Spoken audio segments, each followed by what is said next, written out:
Hi, my name is Sarah and I want to tell you a story that changed my life.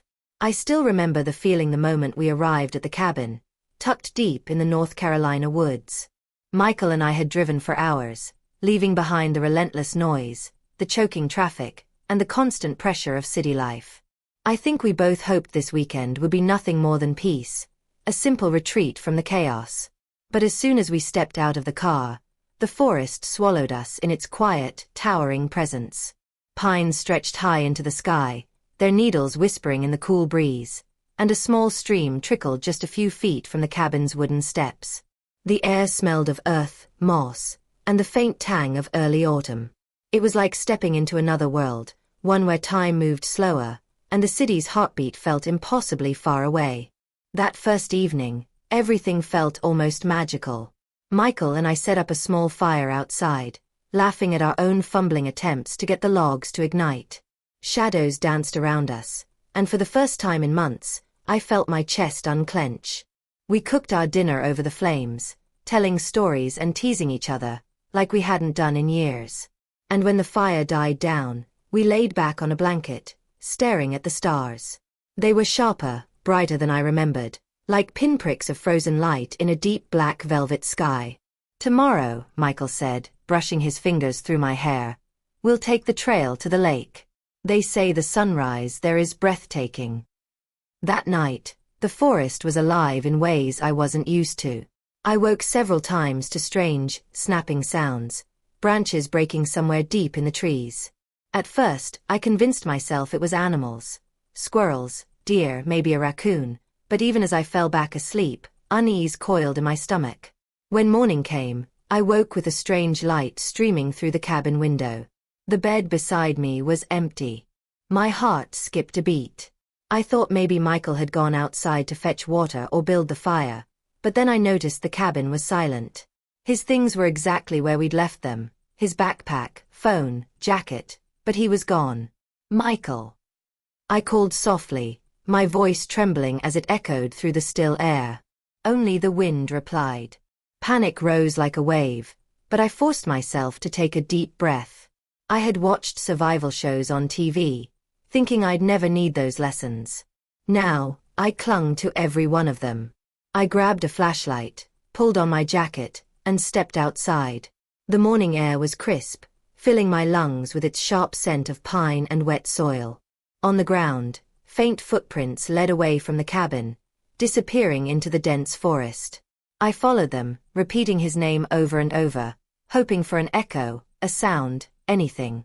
The trail twisted and thickened, trees pressing closer, shadows hiding every movement. After what felt like hours, the prints vanished. I stopped, straining my eyes. My heart hammered in my chest. Then I noticed a small scrap of fabric snagged on a branch. A piece of Michael's shirt. My stomach dropped. Something had happened, and I was alone, facing the unknown. I swallowed hard, forcing my fear down. Panic would not help. I centered myself, recalling the logic I had learned. If he left the trail, he might have been searching for water, or perhaps he wanted to see the sunrise by the lake. I decided to continue, even though every step felt heavier, every shadow more threatening. The forest stretched endlessly. Fallen trees blocked my path, and the undergrowth clawed at my legs. I stumbled more than once, scraping my knees and hands on jagged bark and wet stones. But I could not stop. Not now. Not when he might be somewhere out there, injured or lost. Eventually, I stumbled upon a downed tree, beside which were fresh boot prints in the wet earth. My pulse leapt. Michael had passed this way. The trail led downward to a narrow gorge, the sound of rushing water growing louder. And there it was, a small, silver stream cutting through the rocky ravine. On its bank, I found his metal flask. My throat went dry. If the flask was here, he must be nearby. But what had happened? My mind raced, imagining every possible accident. Falling, twisting an ankle, slipping on rocks. I swallowed hard and forced myself to think logically. I needed to find him, and quickly. Hunger gnawed at my stomach. I hadn't eaten since last night. I spotted some wild blueberries nearby and plucked a handful, chewing them slowly. I needed energy for whatever came next. The path grew more treacherous, thick underbrush, slick stones, fallen limbs. I fell several times, bruising my arms and knees, but refused to give in. Each stumble reminded me why I had to stay alert, why I had to survive, not for me alone, but for Michael. Hours passed. The sun climbed higher and then began its slow descent. Just as my hope was waning, a sharp sound split the forest, a hoarse, pained cry. Human. My heart leapt. Michael! I yelled, my voice raw, trembling. I pushed through the last branches, and there he was, my husband, lying among rocks in a shallow ravine. His leg was twisted unnaturally. Relief surged, almost making me forget the fear, until I saw the pain etched on his face.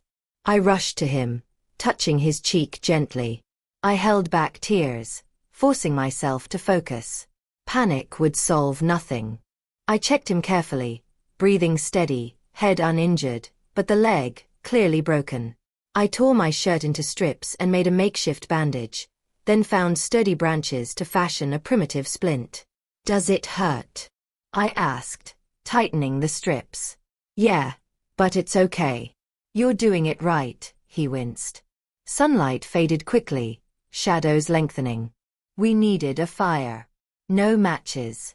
I remembered the old survival trick. Dry moss, bark, thin sticks. After agonizing minutes of rubbing sticks together, sparks caught, and a small flame began to grow. Relief washed over me.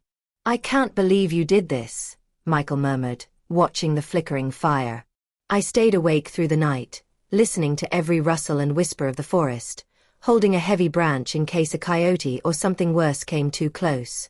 Morning brought decisions. We could not remain here. I fashioned crude crutches from branches so Michael could move, and we began the slow, excruciating journey back toward the cabin. By the third day, we were exhausted. I knew I needed help. I built a small lean-to for Michael, left water and berries, and set off alone. Hours passed. Every snapping twig, every bird call, made me tense. And finally, a narrow, faint trail appeared. My heart surged. Following it, I reached a road, where the sound of an engine brought tears to my eyes. Rescue workers arrived. "I'm lost, my husband's injured," I shouted, tears streaking my face. They mobilized immediately. Guided by me, they found Michael in the lean-to, weak but alive. They administered first aid and carried him to safety. In the hospital, Michael's leg was set, minor cuts cleaned. I never left his side. "You saved my life," he said softly. "We saved each other," I replied, holding him tight. That weekend, meant for rest, became an unthinkable trial of endurance, love, and determination. I learned firsthand that survival isn't just about skill. It's about calm in the chaos, resourcefulness, and unwavering support for those you love. We returned home with a new appreciation for life, nature, and the bonds that hold us together.